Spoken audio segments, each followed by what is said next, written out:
belajar sedikit bijak. Bagaimana caranya kita membalas budi besar guru Buddha oleh almarhum yang mulia Biksu Tadisa Paramita Mahastawira?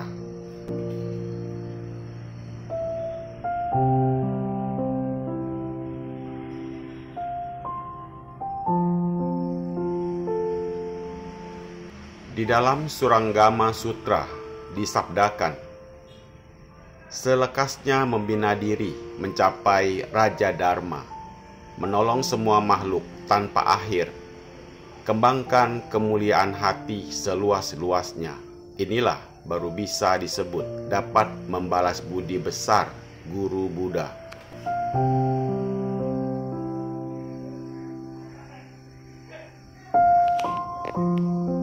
Pada umumnya, setiap keluarga Buddhis dalam memeriahkan acara keagamaan mungkin saja memoles diri dengan melaksanakan sedikit kebajikan atau mengadakan bakti sosial sekedarnya untuk menyemarakkan suasana keagamaan. Tentu kegiatan demikian awalnya boleh-boleh saja dilakukan. Tapi bila setiap tahun tidak ada peningkatan kualitas dalam mengimplementasikan maksud dan tujuan dari keagamaan Buddhis untuk meningkatkan kualitas moralitas, mentalitas, dan spiritualitas demi kebahagiaan dan keselamatan hakiki,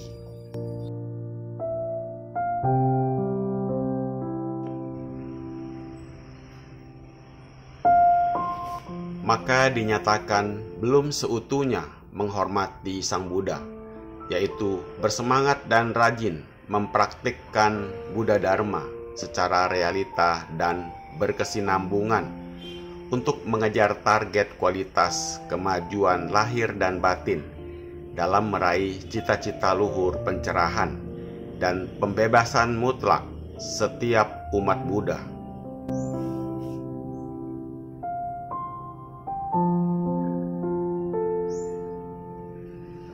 Seperti kita ketahui bahwa setiap makhluk terkurung oleh kesadarannya dan dicengkram oleh karmanya masing-masing, sehingga rupa, kondisi jiwa raga juga lingkungan satu sama lain berbeda.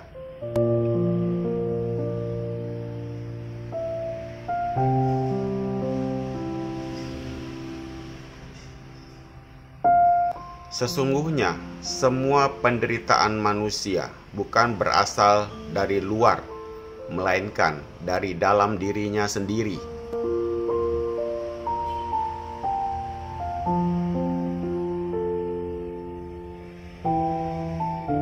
Hukum ketidakkekalan logikanya bukan baik atau buruk. Realitanya demikian adanya. Kondisi baik atau buruk tergantung bagaimana persepsi dan memaknainya.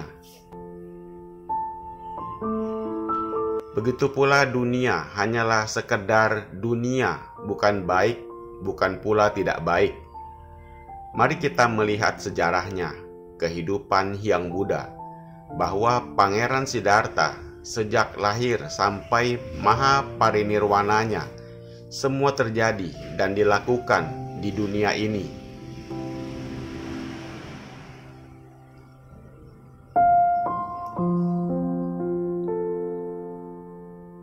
Kenyataannya, ia tidak anti atau murka kepada dunia ini. Beliau hanya memandang dunia ini sebagai sesuatu yang tidak memuaskan dan bersifat sementara, bukan dianggap sebagai sesuatu yang kejam atau buruk. Hanya saja manusia diliputi ketidaktahuan atau kebodohan, sehingga tercemar oleh dunia, akibatnya terjerat dan terbenam dalam kenikmatan duniawi.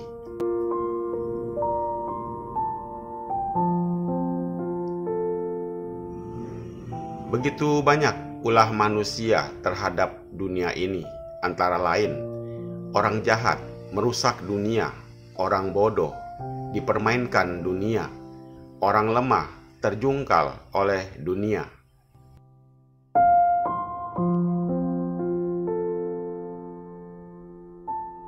Orang sadar memanfaatkan dunia, orang kuat merubah dunia, orang bijak mengajari dunia, orang suci sudah terbebas fenomenal dunia.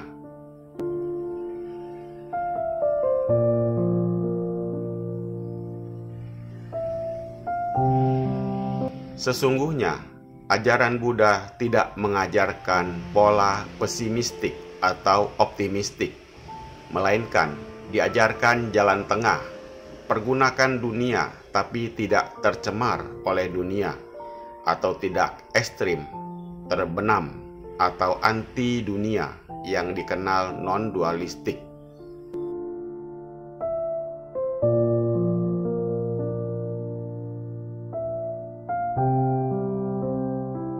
Dimulai dengan metode pelajari tentang dunia, hadapi tantangan dunia, terimalah kemajuan dunia, selesaikan urusan dunia, lepaskan fata morgana dunia.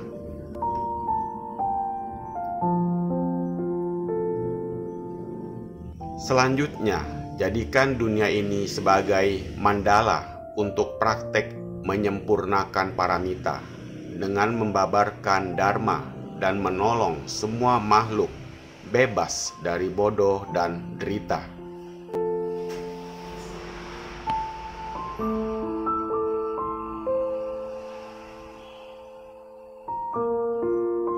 Di dunia ini, kebanyakan orang sering berkeluh kesah dengan masalah hidupnya karena mereka diliputi kebodohan dan tidak paham akan kebenaran mutlak.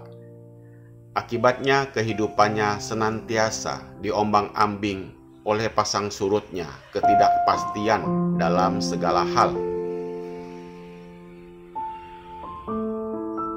Ketahuilah, bila saja manusia tidak memahami hatinya, maka sulit menenteramkan jiwanya. Manusia tidak memahami dirinya, maka sulit mengembangkan potensi kemajuannya.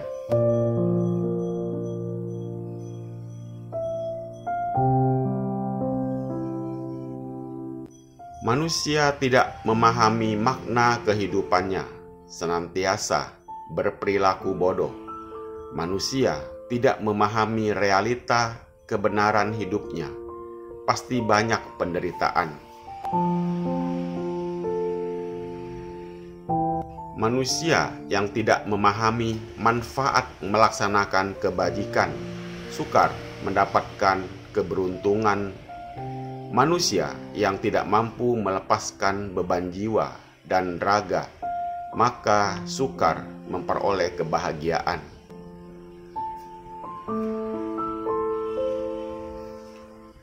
Munculnya berbagai penderitaan yang terjadi disebabkan orang tidak paham realita kebenaran, sehingga suka menyalahkan orang lain. Orang yang sedikit paham cenderung menyalahkan dirinya sendiri.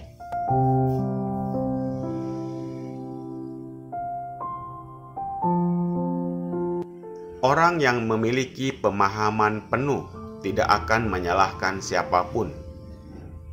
Kenapa bisa demikian? Karena sumber karma berasal dari aktivitas hati.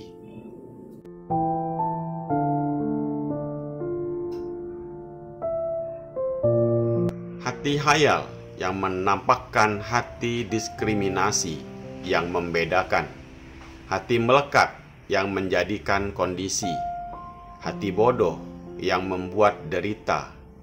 Hati bijak yang menetralisirkan. Hati sunya, lenyaplah fenomena. Hati murni, bebas dari rintangan dualitas.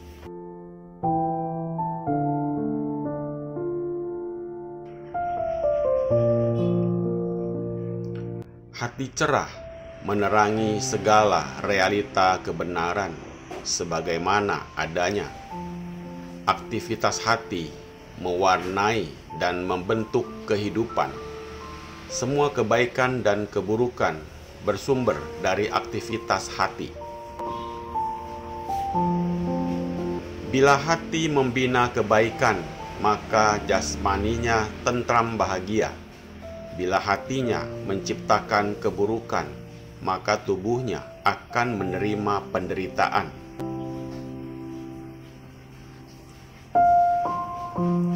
Hati yang mengatur tubuh, sedangkan tubuh dipergunakan oleh hati. Kenapa bisa demikian? Karena kebudahan dicapai oleh hati yang sempurna. Kesucian karena hati dikendalikan.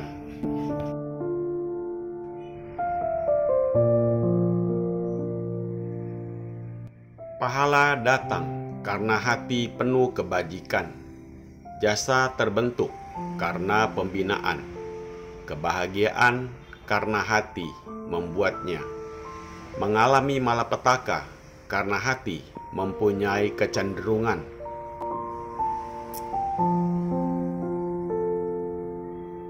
Hati bisa menciptakan surga, bisa pula menjebloskan ke neraka. Hati bila dibina bisa menjadi Buddha, bila diterlantarkan jadi makhluk. Oleh karena itu, hati benar bisa menjadi Buddha, hati sesat menjadi marah atau Raja Iblis.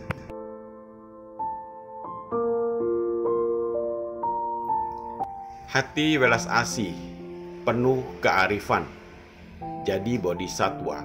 Hati bijak, jadi manusia dewa. Sedangkan hati jahat, jadi asura atau raja setan.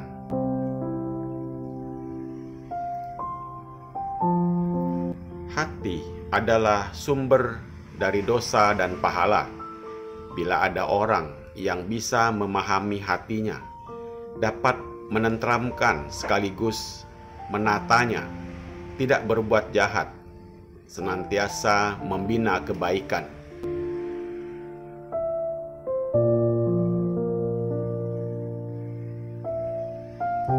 Mengikuti petunjuk dan praktek sesuai dengan ajaran Buddha, membangkitkan tekad dan pelaksanaan seperti Hyang Buddha.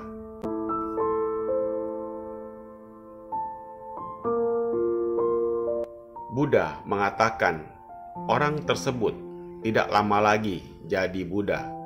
Semua ajaran Maha Tripitaka menitik beratkan untuk mengembangkan bodhicitta, yaitu ke atas mencapai kebudahan, sedangkan ke bawah menyelamatkan semua makhluk.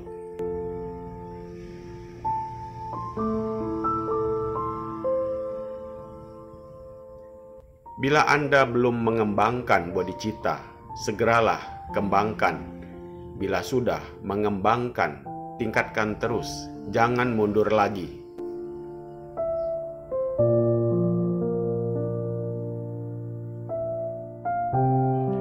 Apabila bodhicitta sudah tumbuh berkembang, dibiarkan redup kembali, maka sungguh ia rugi besar menyengsarakan dirinya kembali. Kelak sukar untuk mengembangkan kembali.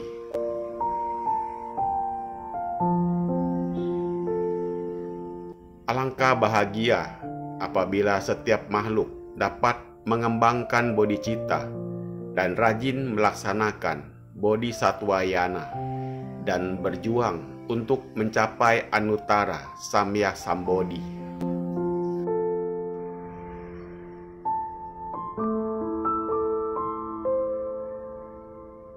Karena dengan keluhuran bodhicitta dan tekad bodhisatwayana inilah, bila diakomodasikan dan dilimpahkan kepada dunia, maka dunia akan kembali menjadi surga.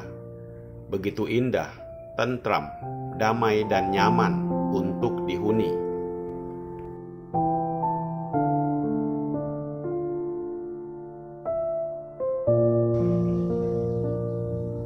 Semoga bermanfaat. Terima kasih.